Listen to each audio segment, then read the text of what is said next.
so it's strongly vegetarian. Okay. We would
I already checked and it is, everything's Yeah, working, you- but yeah, we're you unmuted would now, appreciate so you should hear us. Or- This is a big deal.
audio on. Okay.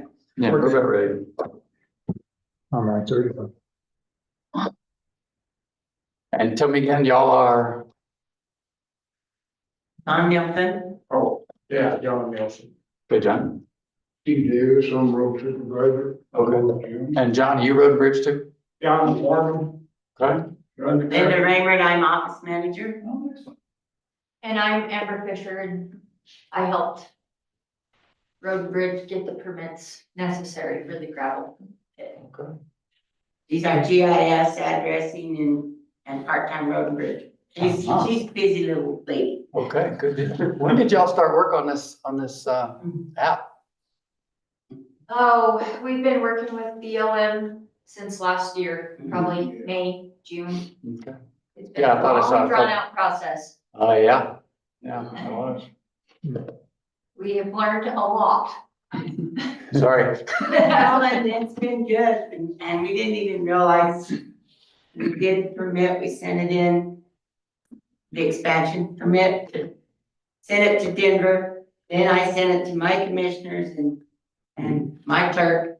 Then I thought, oh, that gravel pit's in San Miguel County. Then I had to go redo things. Well, you get out this far west and the lines kind of blur anyway, so. Yeah, Yeah. We like to work but together. everyone has been so helpful and good to work with, Good. it's been great. Shall I write that down? We got a testimonial. Oh, it's recorded and on YouTube. Well, as y'all can imagine, sometimes we don't have as friendly an audience as we might have today, but Oh, I'm sure. it's all right. We get to work done.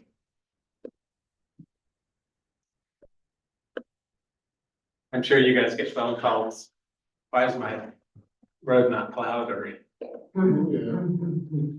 Why is it so smooth? Yeah. Can you do something about First gravel. it? Our personal favorite of the last couple of years. Okay, we're recording. I won't finish the story. Well, we are already live streaming, so. YouTube, nobody watches that. There's the smoke out. Who are those guys?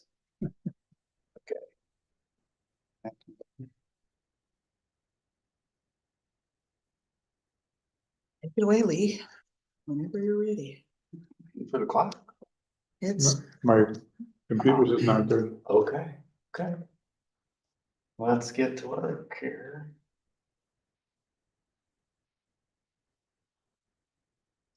My sound's off. We're good to go? All right. Well, good morning. Welcome to the regular February meeting, February 13th, 2025, of the San Miguel County Planning Commission. Thanks to everyone for your attendance, and we are now called to order. And for the record, we have Ian and myself and this guy. And we have online, Hallie and, what else have we got? Okay. Jocelyn and Robin. Jocelyn and Robin, yeah, so we have a full group this morning. Okay, first item on the agenda, approval of minutes, planning commission and staff comments.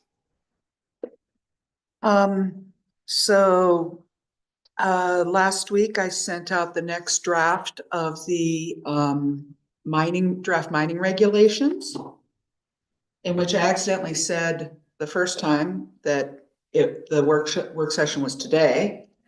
And then somebody let me know and I sent out a correction to 175 people saying, nope, just kidding, next month. We've got those regulations out for the next round of review. We'll be looking forward to hearing back from all the various agencies, organizations, and citizens who have been interested in that. At the March meeting, we will have, so that's going to be a joint Planning Commission BOCC work session. And then when we're done with the mining regulations, we will adjourn that part and re-adjourn as just the Planning Commission, because we do have a wetland special use permit. The notice went out for that, right? Yes. So you guys don't often get wetland special use permits? Well, something different. And at some point, we'll have to look and see what we've got for April, and if necessary, move the meeting because it is during, spring break. But we'll see. Right now, we don't know what we might have on that. It won't be mining because we'll need at least until May to get that, the next round going. Other than that, the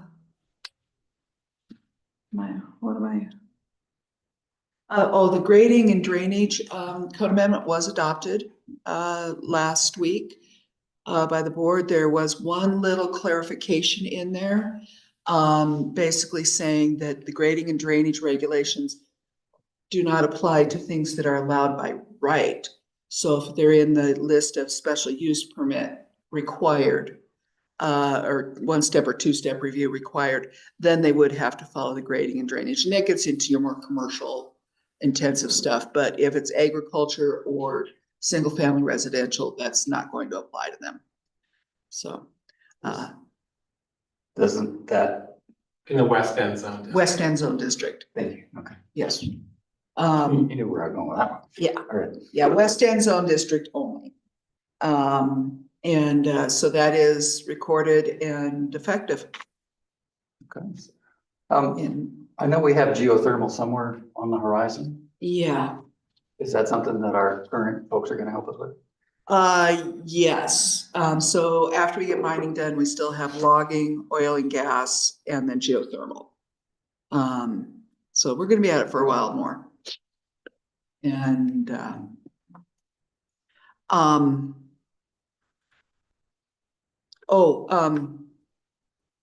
remind everybody, we've got the land use code online now. So, if you go to the planning webpage, we've also reorganized the planning webpage, so it's a lot more usable and you can actually find information without knowing that you have to look under the sidebar thing called other resources. But if you click on the land use, it's this pull down ribbon. And if you click on land use code, you can then go to the page.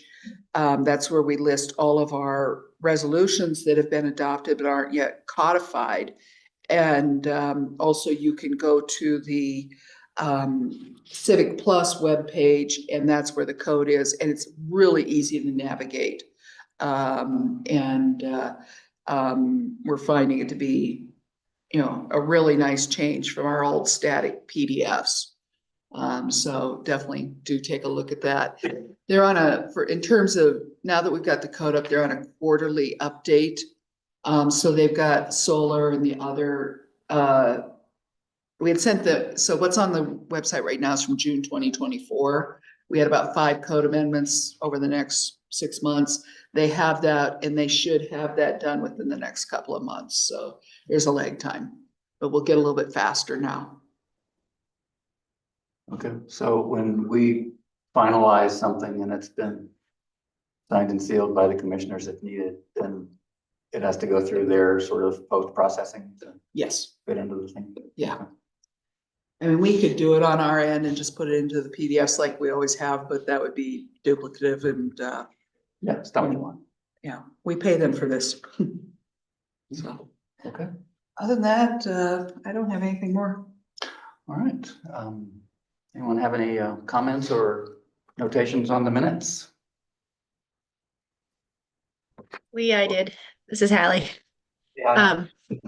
My only comment was that my name was misspelled, so it should be Hallie Bevan Simpson. You're missing my last name there on the call to order. Oh, yeah. You don't hyphenate it though, do you? Nope, no hyphen. We will get that right one of these days, Hallie. I have full confidence in you. I know you will. Okay. I want to offer me a motion. I move we approve the minutes from the January 9th meeting. Okay, I got a motion. Second, I got a second. Aye. aye. Ally? Aye. Jocelyn, Aye. Robin, Aye. Chair votes aye. Minutes are now accepted. Okey-dokey. Next item is a public meeting for a land use application. Applicant is Dolores County Road and Bridge, well represented today. And it's a proposal for a gravel pit mining special use permit, conditional uses on federal lands located in BLM lands off County Road 16R. And I believe John's going to present for us. Well, good morning, commissioners, and thank you for your time. We have before us a mining special use permit for conditional uses on federal lands by Dolores County. Proposed for an expansion of the Deep Point gravel pit. Representatives for Dolores County are Amber Fisher and Steve Davis, and the applicant is the Dolores County Road and Bridge. Location of the gravel pit is approximately 20 miles west of Egnar on State Highway 141, and then continue 4 miles south on County Road 16R. It's within the West End Zone District. And the proposal is an expansion of an existing gravel pit, and it's wholly on BLM public lands. The 7-acre pit that is existing is basically mined out. And Dolores County is proposing a 4.6 acre expansion for its sand and gravel mining. They propose to use the gravel for roads for the maintenance of county roads in Dolores County and occasionally for use by San Miguel County. A conditional uses on federal lands and a mining special use permit requires 2-step planning commission and board of county commissioner review. Project operations, the timing of the pit will be from May 1st to November 30th. And this is within the CPW time limits for large game animals. The pit is located on BLM managed public lands, and access to the site and the proposed gravel hauling from the site is on county roads and on the state highway. The applicant proposes about 180 days per year of intermittent use during the summer and fall seasons. Operations when occurring will be approximately 7 hours, and they'll be during daylight, 4 days a week, and will include 3 persons on the crew. The expanded pit size will be 11.6 acres with 3.6 acres to be excavated and 1 acre for soil berms and a 50-foot buffer on all sides. The mineral deposit is approximately 1 to 20 foot in thickness, and it will be harvested and then stockpiled within the existing gravel pit. Occasionally, based upon demand for gravel and time that on behalf of the crews, a mobile gravel crusher will be moved to the site to crush rock and stack gravel on the existing pit. If water is needed for fugitive dust control on the site, they'll be received or picked up from the Dolores Water Conservancy District, and they'll use their access canal for the water in Dove Creek. A porta-john will be placed on the gravel pit and trash collected and removed on a regular basis. During times of hauling, after they've done, gravel crushing and are bringing the loads to the roads, they anticipate approximately 1 month of hauling per year.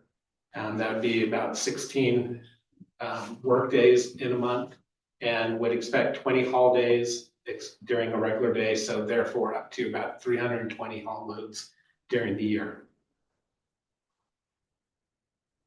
As far as reclamation goes, the total expected additional ground disturbance is 4.6 acres. The existing mine is only partially reclaimed. They, as part of their due diligence, have taken over the reclamation from the previous owner.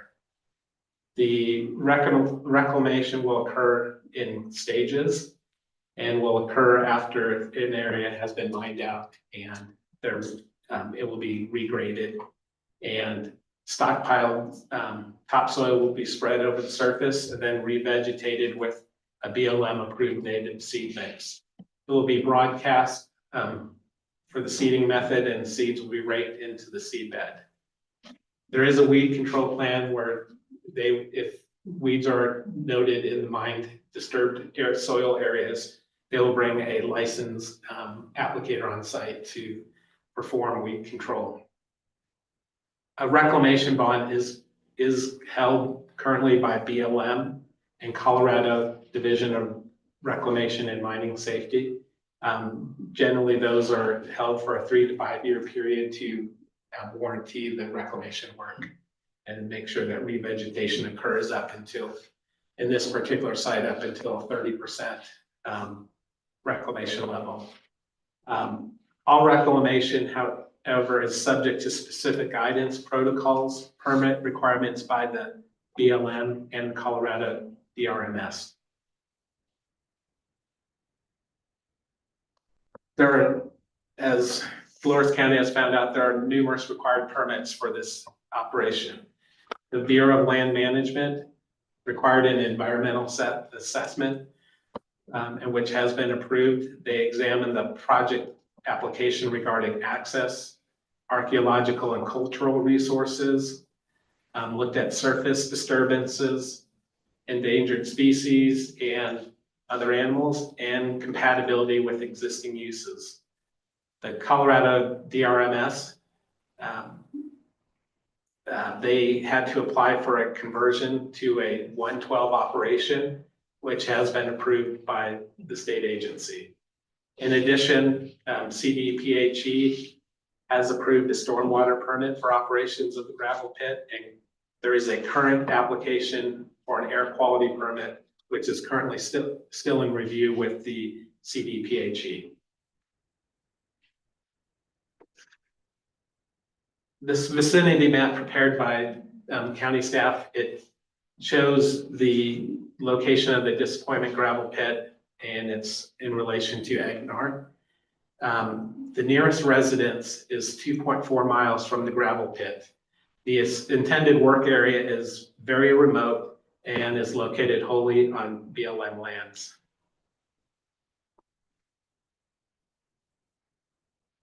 This aerial map shows the proposed access sites in blue along County Road 6, that's a typo, 16R, and County Road 19Q.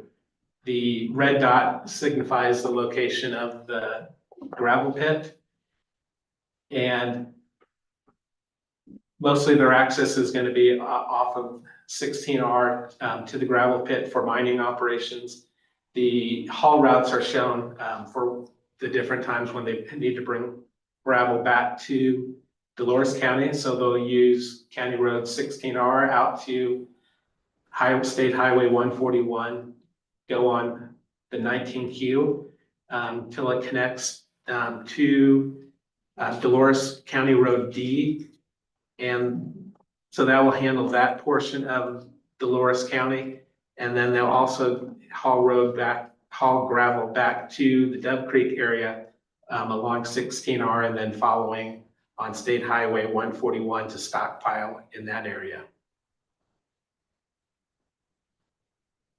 The site plan is provided by the applicant.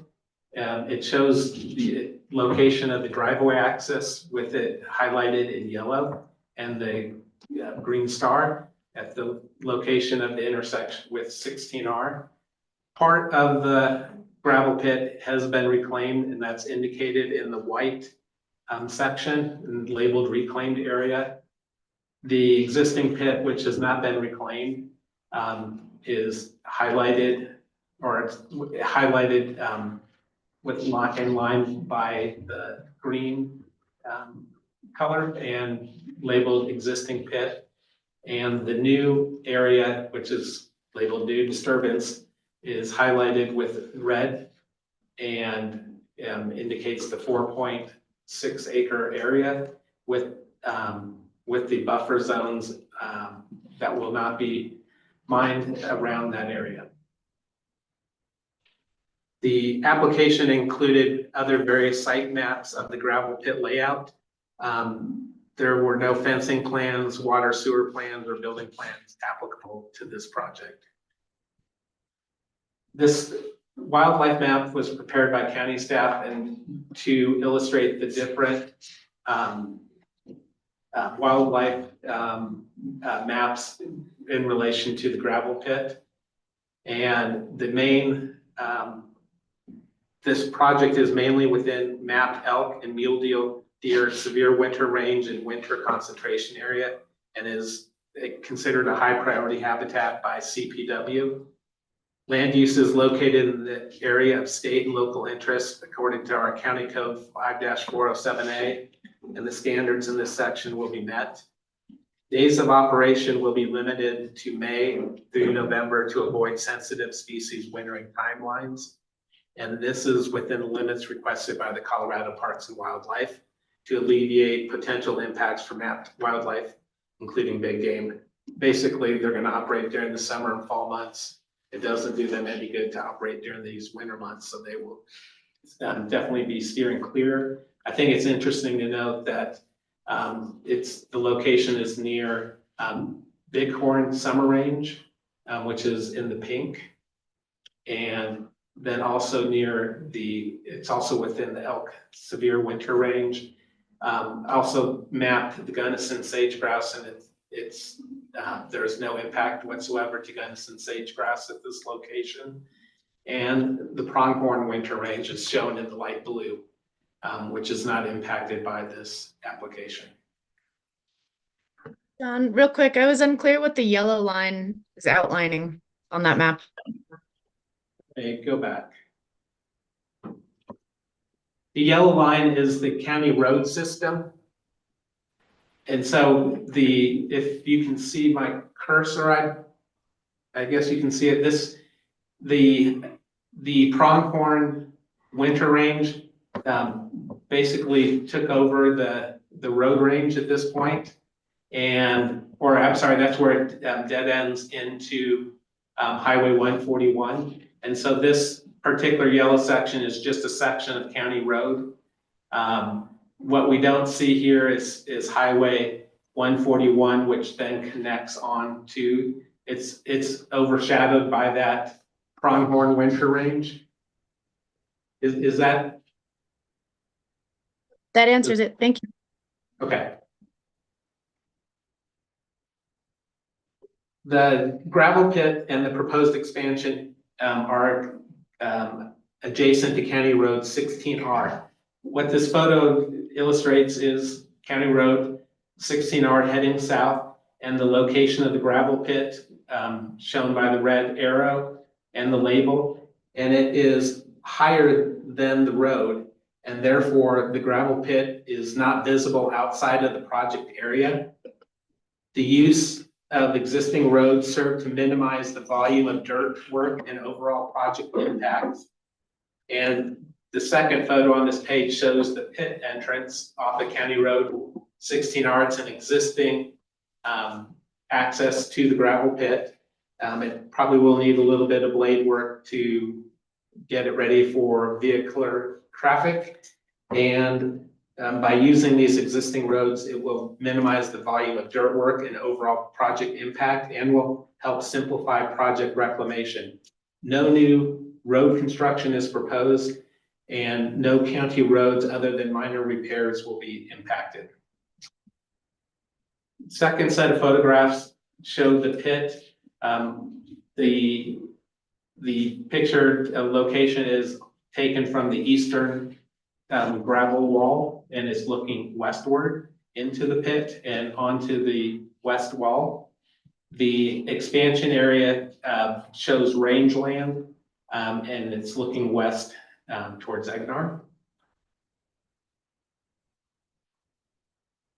These are a little bit, the camera that I had was a little bit difficult to get a little better picture on this, but it shows the existing pit in photo number 1, with the pit looking southwest, and from the opposite end of the pit looking northeast. I hope that gives you a sense of the remoteness of the area. for this application. And the pit, which has been dormant for a number of years, and what I not neglected, but what I'd like to also say is this pit is under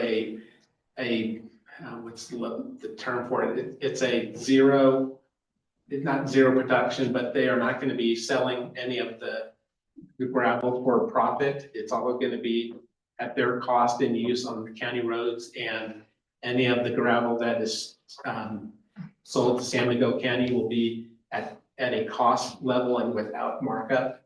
And there's a special nomenclature by BLM for this type of pit, and I think that it was very helpful for BLM to get into this arrangement for Dolores County to take on the reclamation that has not been completed. And it really helps to serve a public benefit for, the gravel and the transportation access, which will be maintained. Dolores County is in their existing pit, has reached basically a mined out status. And so this gravel will be critical to their ongoing road and bridge operations. The following referral agencies were sent copies of the application. And as you probably noticed, the application was quite large. It included a small portion for addressing the San Miguel County application, but also included their applications and the environmental status report from the BLM, and their applications for their air permit and for their stormwater permit. And I think it's really helpful to be able to look at those other applications. It provides a wealth of information on the actual operation. And it just helps to reinforce that this application is part of a larger review operation, and we're just a part of it. The highlighted, the county manager, County Road and Bridge, and Colorado Parks and Wildlife provided comments. Mike Bordonia, San Miguel County Manager, requested that signage identifying Dolores County as the operator of the gravel pit be posted, and that was done prior to the meeting, approximately a couple weeks ago. Ryan Rigetti, who's here, San Miguel County Road and Bridge Director, stated support for the expansion of the gravel pit, as it will benefit Dolores and San Miguel counties. And Road and Bridge will work with Dolores County to make any minor repairs to access roads if needed. Adrian Archuleta included a comment. He's from the CPW Durango Area Wildlife, and states the project provides habitat for numerous species and several winter range and winter concentration for elk and mule deer. Low yearly precipitation rates in non-native invasive species are their main concern, and it helps contribute to slow recovery of range health here. And so they've requested that there be no activity from December 1st to April 30th, which is recommended, and the applicant has bound into their project plan. And they recommend that native drought tolerant revegetation occur on the site. Peter Foote, also from Colorado Parks and Wildlife, basically just reiterated what was commented in the first letter, and they also request that the applicant avoid impacts from non-native and invasive species, and that will be accomplished by their weed control plan and by using the BLM specified weed mix, or not weed mix, revegetation mix when they get to that point in their reclamation. Public notice was completed by the applicant. They posted the public notice sign on January 21st, 2025 at the property. I mistakenly stated that it was posted at County Road 16R and State Highway 141. It was actually posted on the property. The meeting agenda was published in the Telluride Daily Planet and Norwood Post on February 7th. And at this point, we have not received any public comments to date. Areas of concern for this application and project include erosion control, mitigation of impacts to wildlife and natural resources during mining and site reclamation. The proposed project location is with the West End Zone District, and the land use is consistent with the purposes of that zone district. The gravel pit will be consistent with the county land use policies in Article 2 as detailed within this report. And no activities proposed for this gravel pit are anticipated to affect the access, functionality, safety, or condition of any public land users. And the impacted area will be reclaimed in a manner that protects public lands, mitigating any cumulative impacts of the project. And finally, all relevant land use code review standards and requirements are anticipated to be met with this proposal for limited development in the identified project area and with the conditions listed in the following sample motion. And without going into too much detail on the sample motion, it's similar, or it is basically what was in your packet. I just wanted to point out for the applicant and for you, prior to initiating mobilization and start of mining, please contact the planning department, road and bridge, and county sheriff's office to notify us that activity is beginning. And please, for public safety's sake, provide a list of on-site contacts for the Dolores Road and Bridge staff prior to commencement of mining and crushing activities. And we're requesting that you provide annual progress reports to the county planning department, which we will share with our planning commission and board of county commissioners. This really falls under the purview of the BLM, but we're requesting that the county be informed of any cultural resources discovered in the course of the work, and that all appropriate mitigation measures be taken to protect those cultural resources. And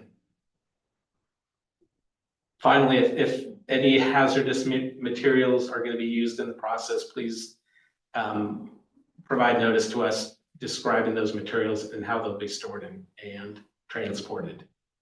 And with that, I'm available to answer any questions any commission might have. I didn't give my rundown of how this process works for us.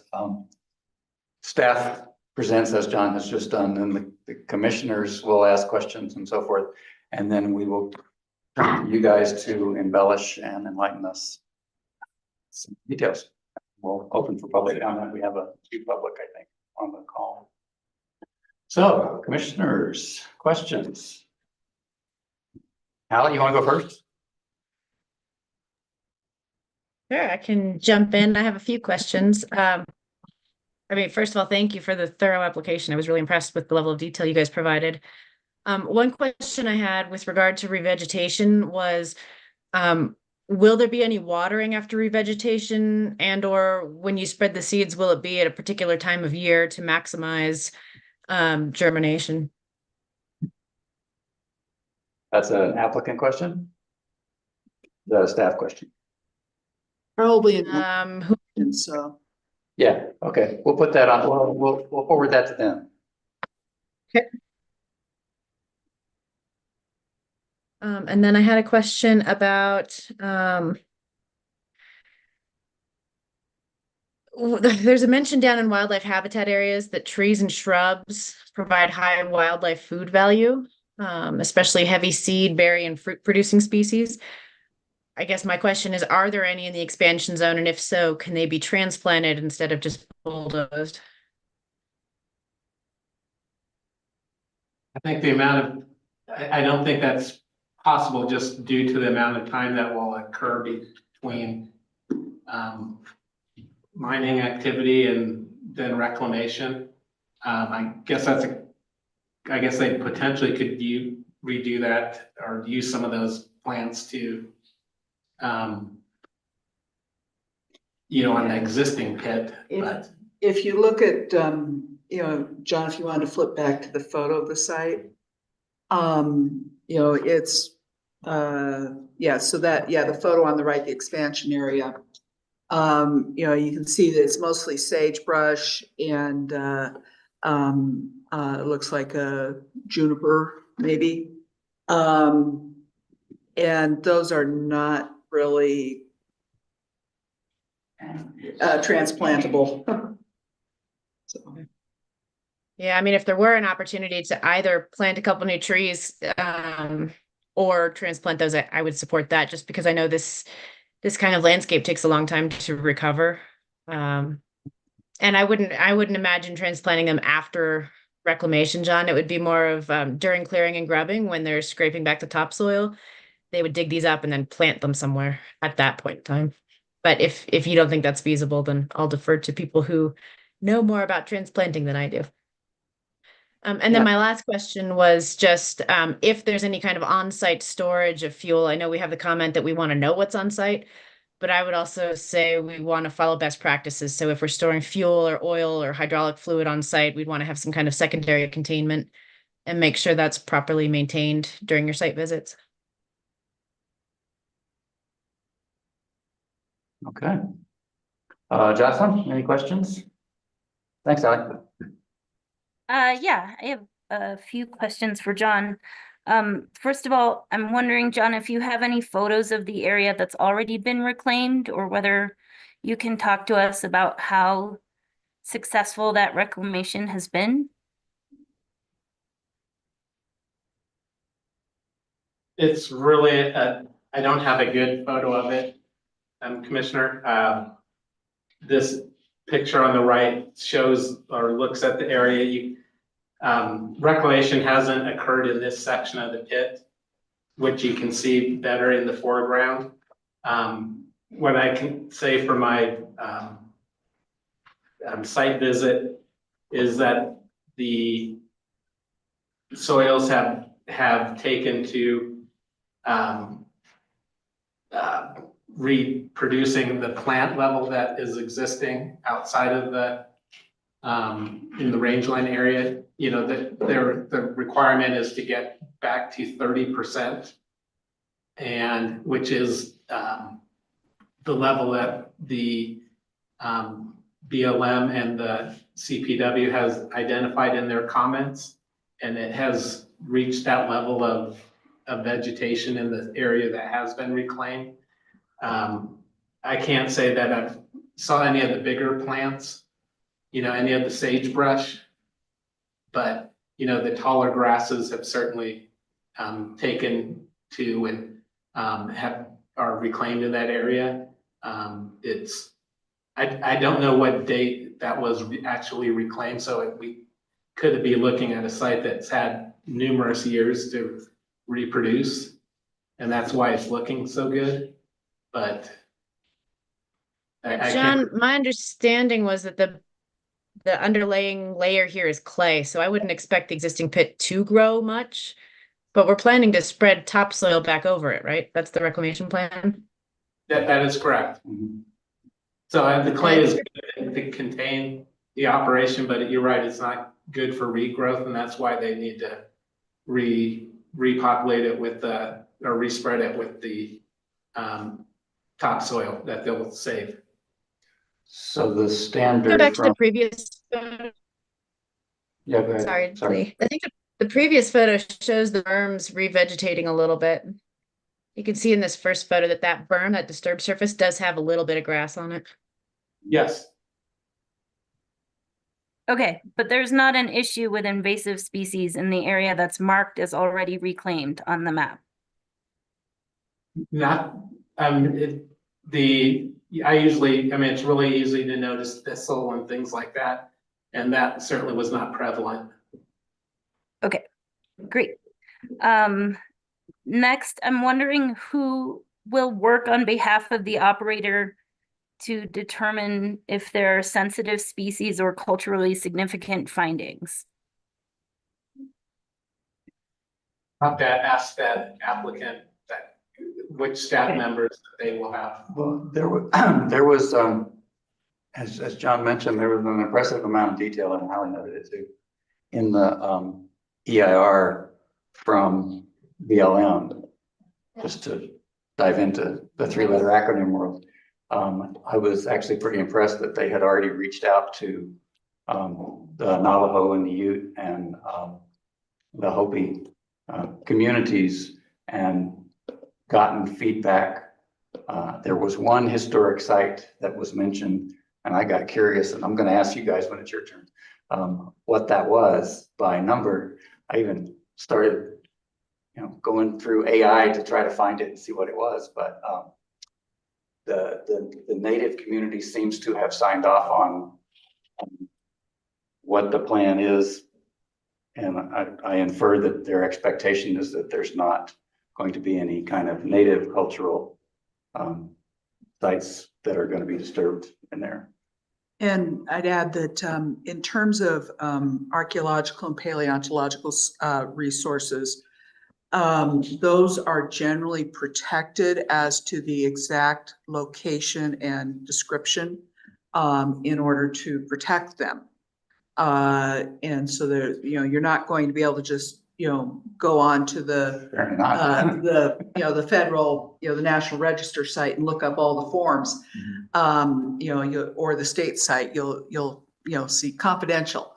So you'll have a general idea of where that's at. But the BLM, through the federal laws, such as the National Historic Preservation Act and such, has a fairly robust process for identifying and reporting, and they're the ones that have the primary responsibility for monitoring. Okay, great.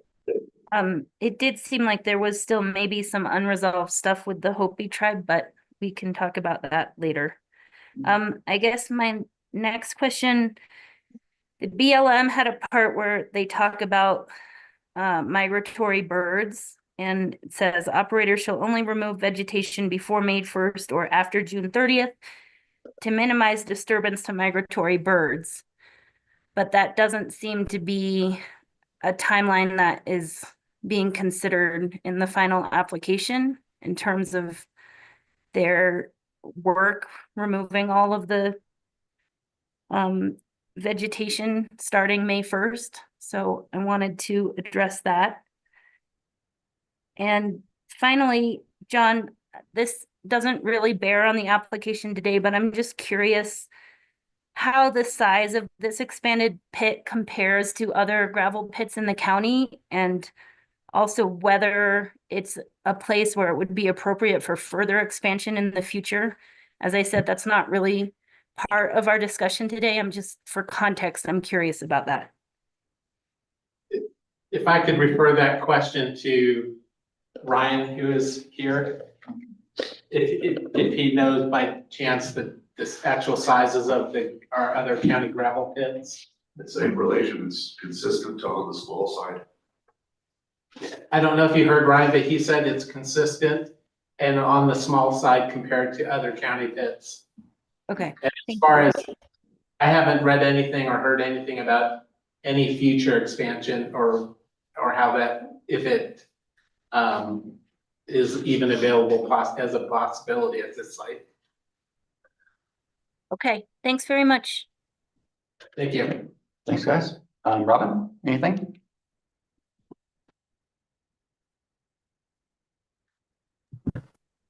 Thank you. I just wanted to follow up on the comment that Joss made about unresolved question from the Hopi tribe. There was mention of in their response royalties, and it was unclear how that was answered or resolved. And I'm just wanting to be informed if that is something that the counties or the operator there's any requirement there to pay any royalties. I'm not sure what the rules are surrounding that concern and how it got responded to or addressed. It didn't state in the application. Yeah, the county has no authority with respect to federal royalties. So that's something for the BLM and Dolores County to work out. As John mentioned, this is a non-commercial pit. So, that factors in as well, I imagine, with BLM. Thank you.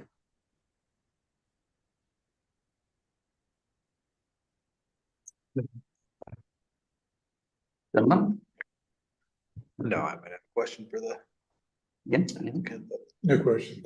John, just a couple. Do we know if there are any active grazing leases that are around the site? Or, for that matter, hunting sections? I'm not aware Okay. of the grazing leases in that area, nor of the hunting. Okay. Just curious. Most likely. Most likely, yes. Okay. When All would right. that typically come up? During BLM review? Because isn't the grazing lease a BLM issued lease? That's correct. Not that a gravel pit would be incompatible with a grazing lease. No, but you'd think they'd at least let them know. Yeah, and this is an area that is grazed in winter. That's true. So the cattle are off about the time the gravel would start, and then the cattle be coming on about, the time that the gravel works would be ending, so minimal conflict there.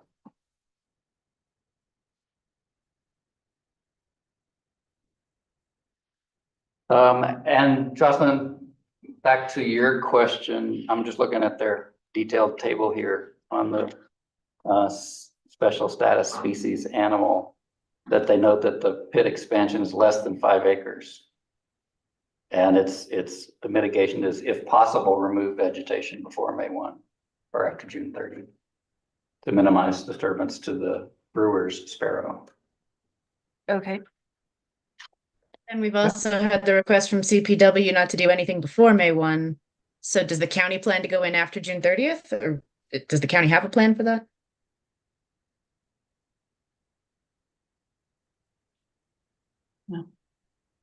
I'm not sure of the question exactly. What are you asking, hon? Are we going to enforce the suggested May 1 to June 30 period? Not for gravel harvesting, but for removing topsoil. Does the county plan to go in after June 30th, or do they plan to go in May 1? I think that's a question for them. Yeah. They're planning on going, well, at least according to their application, it's May 1. Yeah. Of 2025. But there is still areas that can be worked within the existing permit, is that correct? As Yes. far as, I see nods back there, so, it's not like they have to start working the new area right away on May 1st to be able to extract gravel. There is still areas that they can work within the existing permit, existing pit. Okay. Anything else from commissioners? Yep. Yeah. I have two questions, just looking at the photos on the screen, the difference in the vegetation for the existing pit and the expansion area. And this goes back to the grazing. I believe there was a comment about in the application about a certain percentage of the grazing land is allowable for rangeland grazing in proportion to wildlife grazing. And if the disturbed area becomes poor quality grazing, does that change any of the future grazing rights into either a smaller herd or a smaller area just in proportion to wildlife? I don't know if that's relevant, but it obviously, with the time that it takes for this to re-veg, it's taking grazing lands sort of out of commission for both wildlife grazing and for open range grazing. And then the other question I had was there was a comment about the reclaimed areas being graded back to, I think it was a maximum of slope of 3 to 1. And I'm just wondering if that pile on the far left, that's half in the shadow, if that meets that um, when they reclaim back to, because it looks fairly flat in the area that's to be expanded into. And if those piles get graded back as part of the reclamation project before they get reseeded. I'd have to, Yeah, that's an applicant question, I think. yeah, I can't, I was unable to tell. They seem pretty steep, where I was climbing about, but. And the picture of, it's labeled existing pit looking west, that's the road down into the pit that we're looking at, as far as that little slope right there, right? No, that's much higher up. Okay. Looks like a road. Okay. Anything else from the commissioners? If not, we'd like to hear from the applicants. What other additional information you'd like to offer us, or if you just want to answer questions? And just, whoever's speaking could come up here so you're closer to the microphone. That'd be great.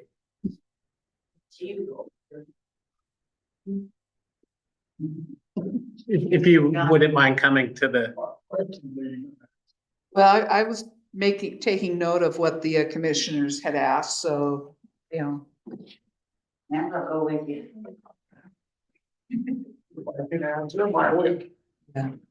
I'm not sure. If you want to have a seat, you can. Oh, that'd be wonderful. Don't have to feel like I'm important. Yeah, so there was a question on the revegetation, if any water was planned. We won't, Mother Nature's gonna be the water, and some of the berms in there talking about is existing stuff that we're not able to touch until we get permitted and to clean the area up and to see what's there and see what's going on. Cause it is, when I was talking to the BLM, when we was trying to set that up, they didn't like the way it looked. They would ask me if I would try to kind of straighten some of all that up. And once this was, okayed and permitted. And I said, yes, that would be my first intention, as we started to crush, we would only take the new stuff down as much as we need for the year, and then slowly work our way back as we made room to stock more fill. Then we could start reclaiming behind us and using the BLM seed and using the windows that they suggest when to plant it. And then there was another question as to whether or not there be any on-site storage of fuel. Oh, ma'am, we take all of our fuel and oil with us in our pickups, and we leave with it in our pickups at the end of the day. That's probably wise. And easier.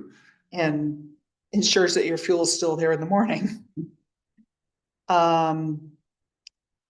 had the question about who was working on the wildlife cultural resources and also the Hopi issues.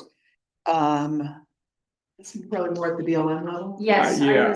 I was gonna state that fact that there are, 2 or 3 different specialists that BLM has that part taken care of, and they will communicate with us on what else we need to do. Because at this point, we have not been instructed to do anything else in that regard. Okay. And then, we were talking about the, the bird habitat versus your timing. And was it accurate to say that, during that window, you could work in the existing and then later in the season go out to the new? Or is that kind of? Yeah, we could, but at the point right now, we need to be working the old part plus getting some of the gravel off of the new part. Yeah. At the time, until we get this rest of it cleaned up, because we don't know what's there, because when the company went through there before, they just get her done, we gotta go. And then there's stuff like the BLM asked me to try to straighten some of that up. Well, I can't go in there to crush and then straighten this up. It's gonna be a time event, I guess. We take time to do both. We need to, and then we're not gonna go in there and take a bunch of the new stuff at one time. But I'd like to get some of the old stuff cleaned up so I can take some of that out. But yet, while we're there to crush, I need to take some of the new while I'm getting the old ready. And the BLM, does say to the extent possible. Right. They did put in as a thou shalt not, so. Do you know if there are some active grazing leases? I don't recall one right there. I mean, they are close, but I'm not positive. I couldn't answer that for sure. They are right there across to the east, I know, but And I will also reiterate that we are only going to be, doing a little bit at a time, removing oh, yeah. vegetation. It will be done in stages. It's not like we're gonna go in and remove all of the 4.6 acres at once. It will be a little area at a time, That's over a period of many years. because of the stormwater issue of where the water would go off. If you use that natural, then as we go back into it, then the stormwater is gonna stay within our permitted or our floor of our pits and stuff, and so it don't become an issue of running off and creating problems. If you get started May 1st, when do you think your first crushing operation might be?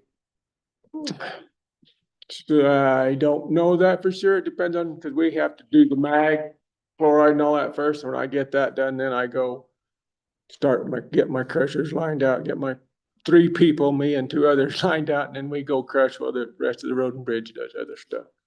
So it may not be May 1st. It may be, depending on how the spring goes, could be 1st of June. It could be whenever. I can't say for sure. Knowing May 1st, probably. Well, we hope so. At least raining. Is that mag chloride just on the roads, or are you spraying it on the berms and That's- inside the pit? That's just in Dolores County roads. That has nothing to do with the San Miguel pit.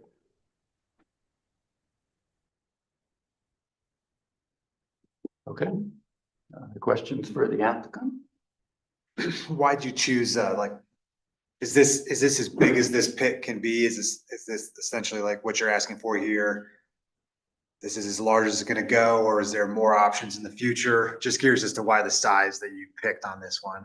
Like, why not go bigger? Keep it within I think it's amount of acres can be permitted with the state of Colorado. It's like 10 acres or so at a time. So they had me reclaim the BLM back to the 5 acres, and then they would go ahead and it's already been disturbed, then they would go ahead and extend us out another 5 acres or 4, whatever it was, to go back up to that 9.9 or 10 acres that you permit at one time.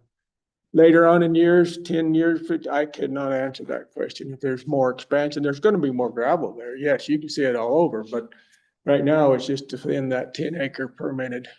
So you're just limited by By what the the BLM. BLM Yes. suggested they had us back, I think I had to reclaim 2.3 some acres on the north end. They wanted it done to get it back down to the 5 acres or whatever. And then they'd extend us out to another 4.7 to stay within that 10 acres.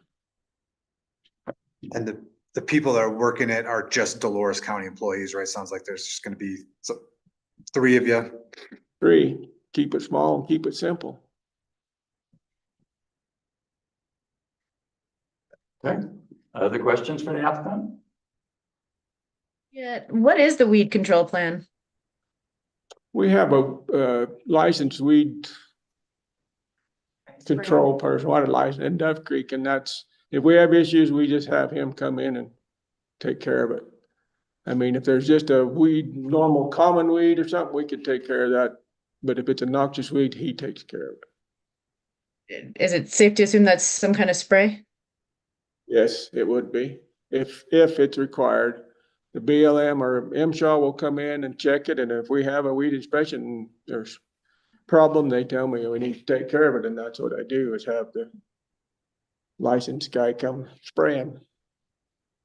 And I can't tell you what he uses, but that's what happens. Keep the invasive weeds down. Okay. Anything else that you good folks would want to offer us? Well done on the app. That was a lot of work. I have one more question, Lee. Yes, ma'am. I understand that it's the BLM's purview to look at culturally sensitive materials. I guess I'm just wondering, my question was more about what kind of training or expertise the people operating day to day have in terms of identifying anything they might find that would be significant. I'm not quite understanding it. What's she calling? Y'all get any kind of orientation from the state or from the BLM when it comes to knowing what to look for if you hit something? Oh, No, hit something while we're mining the new pit?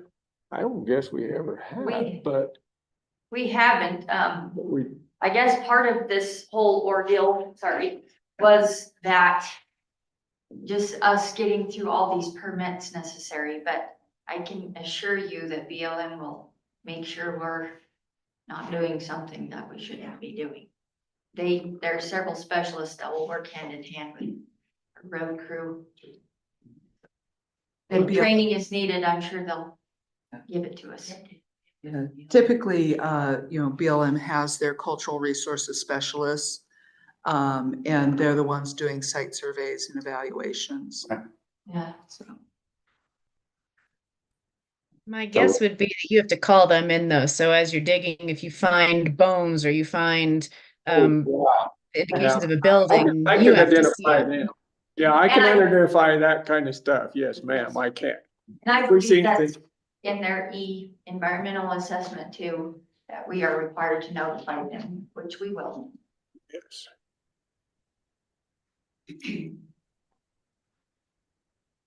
Okay. Thanks, guys, for the input. Appreciate the info. So I see I have, well, Nancy's, Maura is, Laura's our attorney. oh, great. We have no Sorry, public Mark. online Still getting names. Okay, so I don't see any public. unless, Are you a member of the public? Would you like to No. speak? I work for the town of Norwood. So I'm just here, in that capacity to. All right. Well, there being members of the public attending today, we won't proceed with public comment and we'll move to the commission's decision. So, the way the process works, we'll get a nomination, presumably, and a second, and then we'll offer our feedback or observation points as we vote. That's how we do it. the sample motion back on the screen for you. Yeah, thanks. Is it the same one that's in the packet or are they different? Yes. I can make a motion. I move to recommend to the San Miguel County Board of Commissioners to approve a mining special use permit for Dolores County Road and Bridge or its contractor or surface construction materials, mineral development on Bureau of Land Management public lands located at the Disappointment Valley Gravel Pit, San Miguel County, based on the finding that the proposed use is consistent with the county master plan and with the land use policies in LUC Section 2-8, Natural and Man-Made Hazard and Resource Area, LUC Section 2-11, Erosion, LUC Section 2-34, Revegetation with Native Species, LUC Section 2-35, Mining and Mineral Processing Operation, and complies with the Land Use Code Review Standards in Section 5-407, Wildlife Habitat Areas, Section 5-10, Special Uses, Section 5-11, Conditional Uses on Federal Lands, and Section 5-16, Mining, and Section 5-320K Review Standards for the West End Zone District Special Uses, subject to the following specific terms and conditions, and those terms or conditions are 1 through 12. Do you need me to read those individually out loud? So the conditions 1 through 12 that are stated in the presentation packet. So moved. I have a second. A second. We're doing all the heavy lifting today, guys. Okay, moved and seconded. We'll poll the folks who are, let's see, 1, 2, 3. Yeah, Robin's the alternate. Robin's alternating. Okay. Hallie? I vote aye. Jocelyn? Aye. Huh? Aye. Chair votes aye. Happy digging. Thank you Thank very you much. And we will let you know when the BOCC meeting's scheduled for, I don't know, John. March 19th at 10 o'clock And Taylor. in Calumet. And you can zoom in. Zoom link for that too? Yes, we'll Yeah. give you, it'll be a different link. Okay, just keep me informed. Yes. Thanks for all your help. Welcome. We all been through quite a process. Yes. Yes, we are. Well, we appreciate all the work you did. Certainly made our job easier. We appreciate you guys too. That way you're. Thank you, guys. Thanks for coming. Be safe tomorrow. It's me too. Lee, I have a question now for Kay and John. You know, in light of the upcoming changes to our mining permitting, how much more extensive would their permit have been, or would we have been able to waive quite a bit of things like the blasting and the water sampling since it's a dry site? Yeah, we would have been able to waive a lot of the things that are in the draft. And the fact, you know, we also have within the regulations that we will accept, you know, the reports and studies and permits for other entities. So the BLM, DRMS, CDPHE, water quality, stormwater, all of those things can be submitted in lieu of creating new reports. And so, you know, we had about 240 pages of application, or 230, whatever it was. That really did address a lot of what we have in our draft regulations. So, you know, it's kind of an indication of what you can expect for something like this. But it also points out that we're on target. That's a good feeling. Yes. Okay, says here, item 4, 2024 Planning Commission recap. I hope I'm not supposed to do that. No. Oh, good. I've been on the road, so. Nicola is going to give us a presentation with some show. numbers and statistics.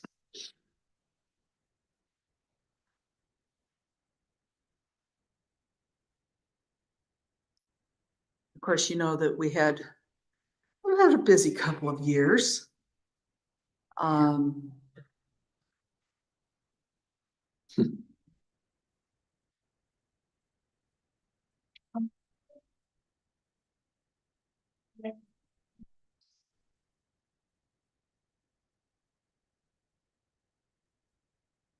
We need to move one of the owls over towards you. I think. Don't use your laptop microphone. I got it. Take ours.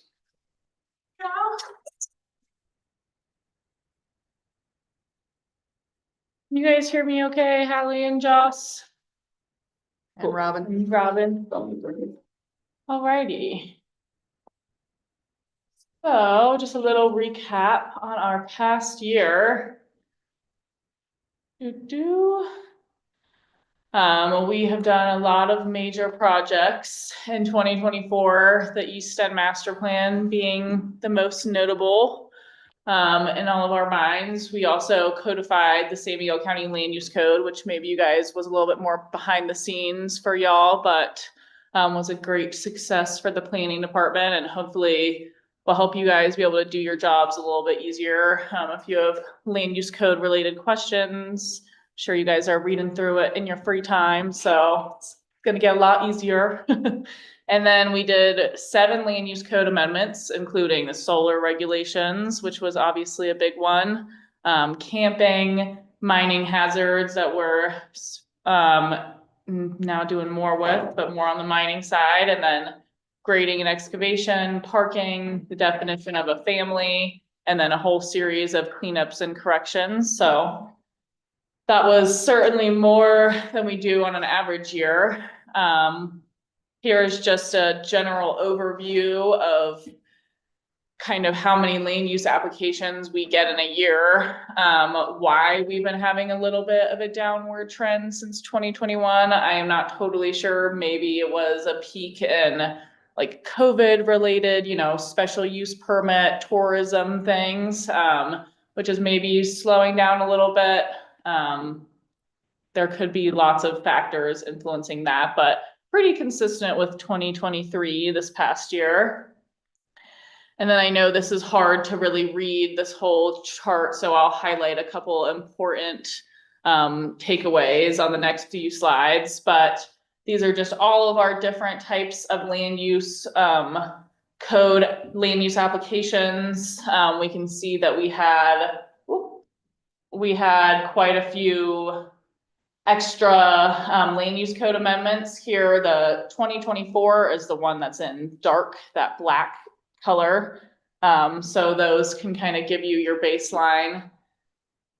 And we had, you know, high number of wetland applications, some subdivision exemptions. You can see this black line here for mineral exploration. Two-step is quite higher, a bit higher, almost twice as big as it is for previous years. So some areas of note was that we did make 164% more land use code amendments in 2024 than normal. So we were busy getting our land use code in the best shape possible. We had 200% more two-step mineral exploration permits.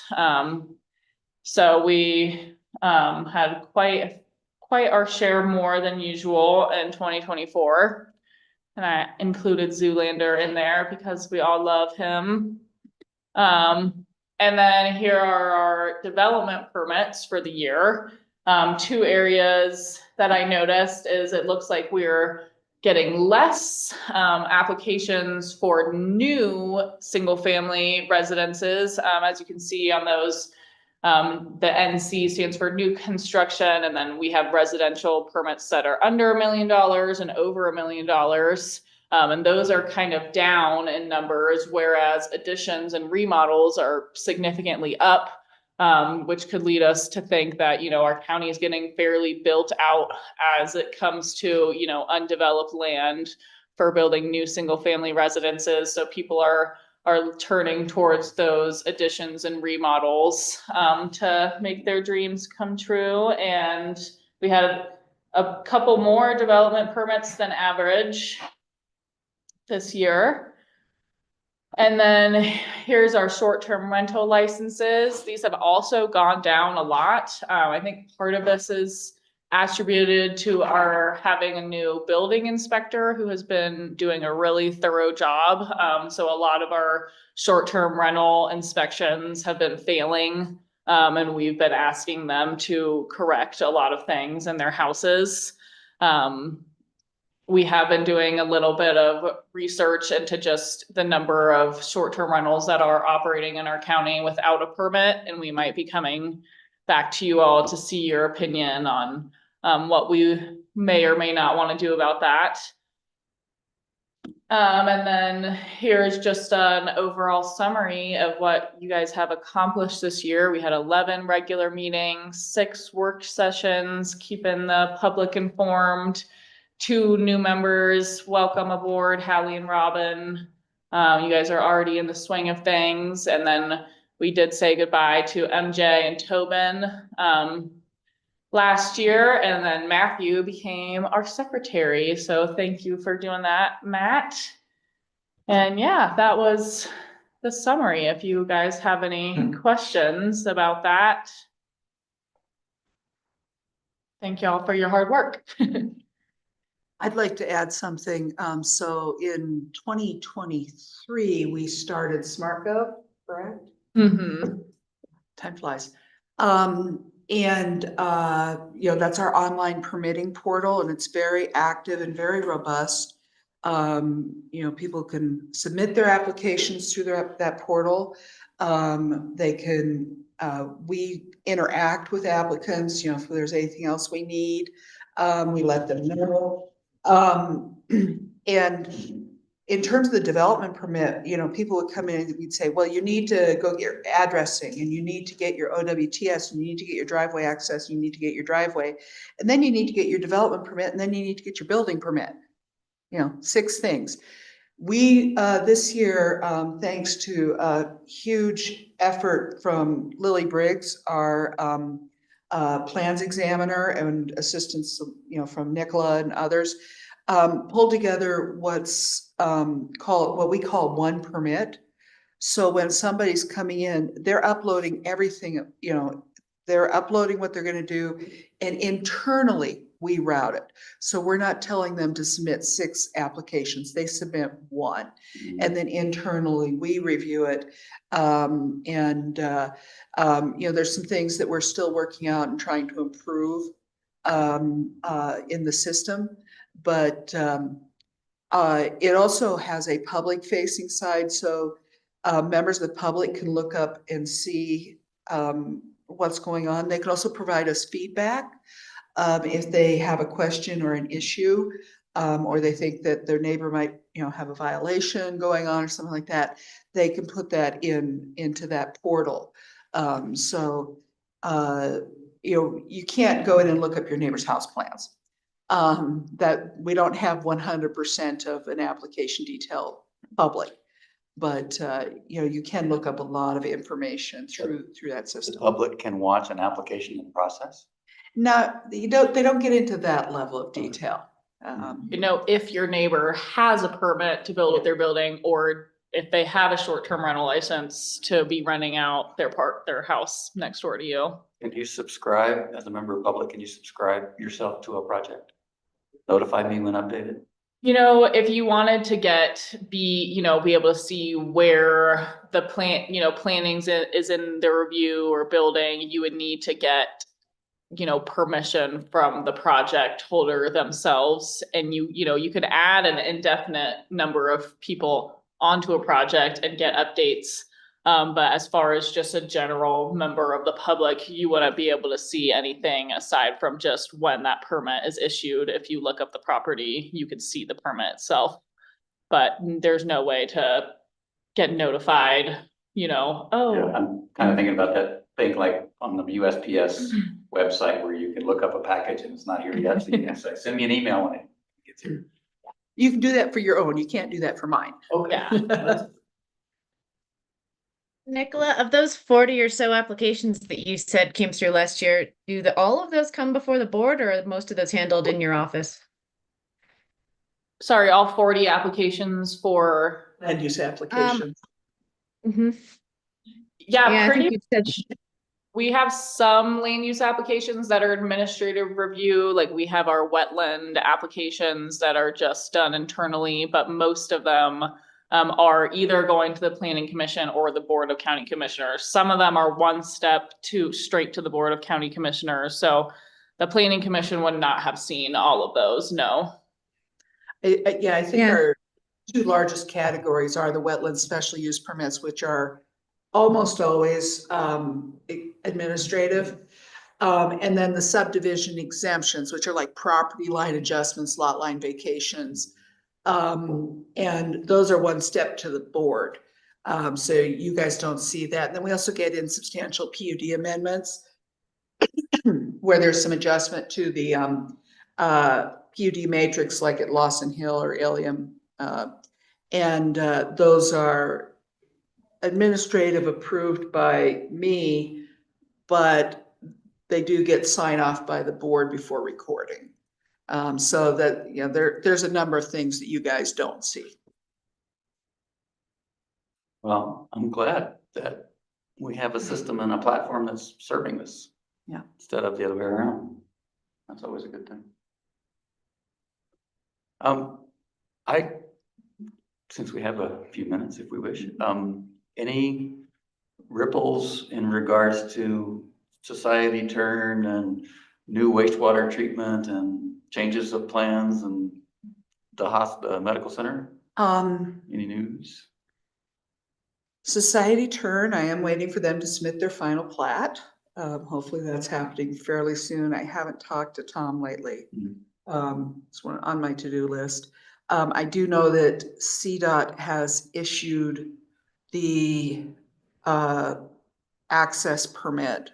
So they can start planning for their road improvements and their driveway. And I know that was an important thing that for him to secure before he could submit final to us. But I expect I will see that application within the next couple of months. Regarding the wastewater site, on the Alexander property, Mountain Village does have that under contract. And they are working towards, securing, or answering a lot of questions. You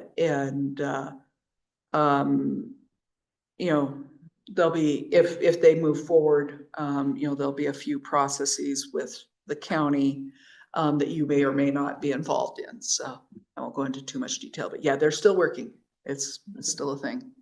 I'm just curious, are they gonna maintain the existing site for the time being? If they build another one, are they gonna have two, or are they moving it down there? That is TBD.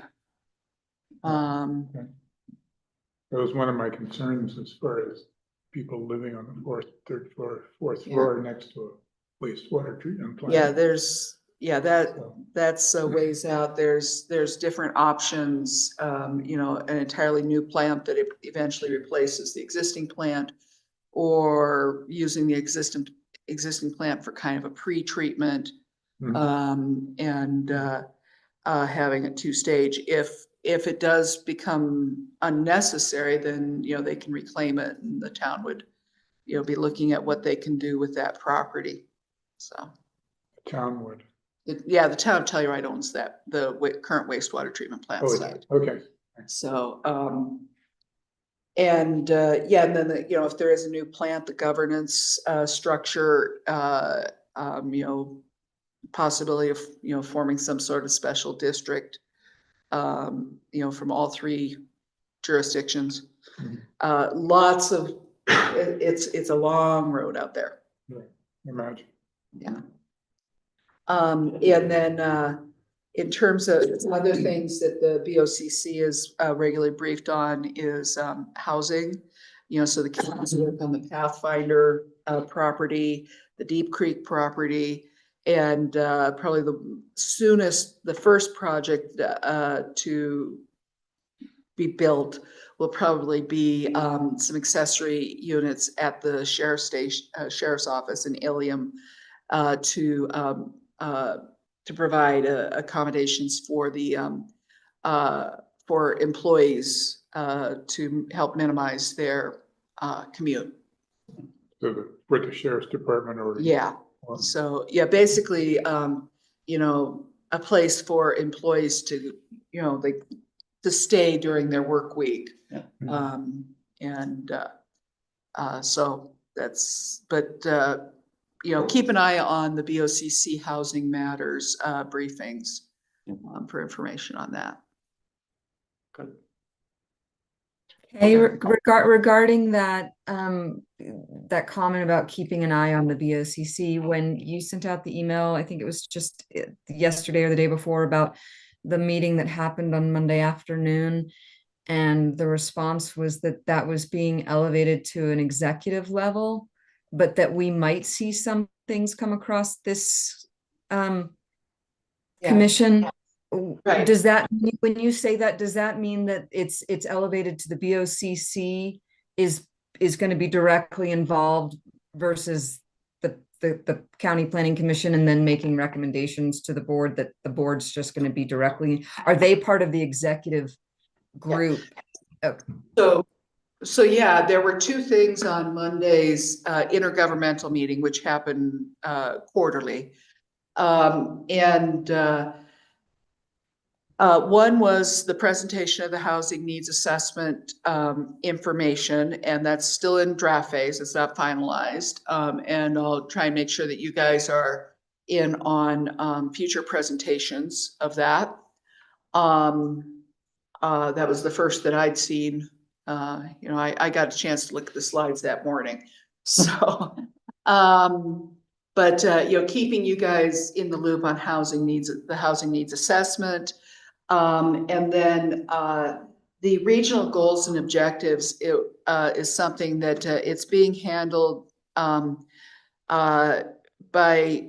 when I say at the executive level, it's at the administration level. So Mike and Jared for the county, Zoe and her you know, staff for town of Telluride, and Michelle Bolson for Mountain Village, and you know, But identifying key things that as a region, and I believe town of Ophir is involved. They actually, they kind of expanded. It's not just the East End.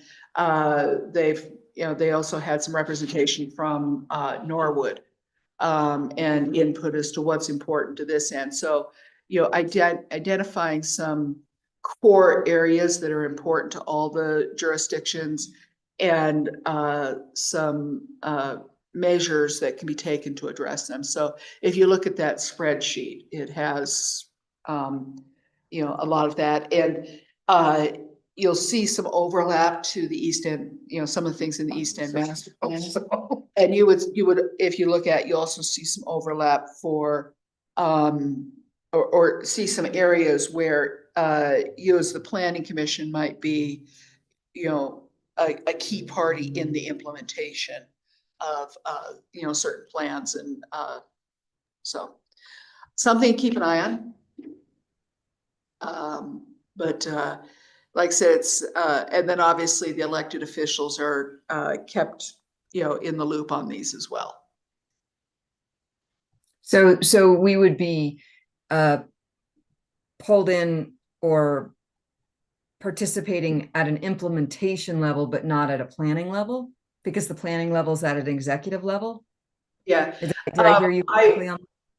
Yeah, I haven't talked to Mike Berdonia as to whether or not there'll be a point where where exactly how each entity signs on or adopts it. And I certainly think that it'd probably be a good idea at some point to have a more detailed presentation with you guys. We just, it's been, not happening at the planning department level, so I haven't been as involved. So does that group that is the executive group that's working on this, would they, if they have meetings, would we be noted, just like the one that happened? I mean, the intergovernmental meeting on Monday happens quarterly, like you said, so we're apprised of that. But other meetings that they're having in this next phase, would we be notified of those meetings and able to at least listen in and participate so that we're educated? Or do we have, does this commission have somebody that maybe is a liaison that is participating and just keeping up with what's going on? They did not structure it that way. At this point, or up to this point, it's primarily been staff. So these aren't, if they have working meetings, they aren't like noticed meetings open to the public. Yeah. Where that happens is when you get to actual, when the various elected boards agree to sign on, that's when public meetings happen. And these are goals. Yes, goal setting, Yeah. Okay. But we're not as We're not at the table. we're not at the I mean, I know we're not considered staff, but we're paid positions with the county. So if it's not an open meeting to the public, are we considered the public, or are we considered part of the staff in terms of who can participate in those closed meetings because they're not open to the public? I'm just wondering where we stand on that. Yeah, as an appointed commission, at this point, the BOCC has not delegated or tasked any of this to you guys. So, if it comes up at like the IG meeting and they have time for public comment, or it comes up at, it's discussed at any other bodies, open meetings, you can comment as a citizen, but so far, you all have not been brought in as an active participant. So. Okay, do we have an idea of what their product will be? Well, I did forward the draft spreadsheet to you, and that's basically, I don't know if they're gonna do anything else with that, or if it's, just a spreadsheet. Okay. Yeah, I mean, it's great for them to set goals, but obviously anything that they come up with will have to go before the planning commission if it involves county land. So great, set some goals. Pass it on up. My last one, since we're covering general topics, the recent West End Working Group, I don't know the official title. They just changed the title and I can't remember what it is. Okay. We'll be hearing from them at some point. Or we could invite them to come tell us what's going on. How we can help. I believe Galena, Commissioner Gleason is involved in the group. So, but yeah.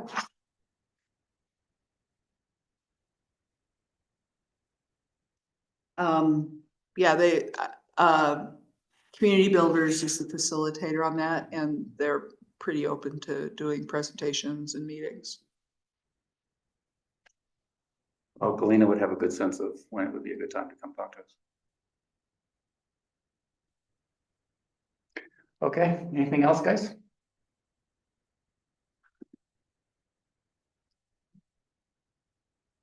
(10:58 a.m.) I don't know if this is a record or not, but it's probably close. Meeting adjourned. Thanks, everyone. Appreciate your time and attention. See you Thanks, next time. bye. Thank you. Okay. Yay.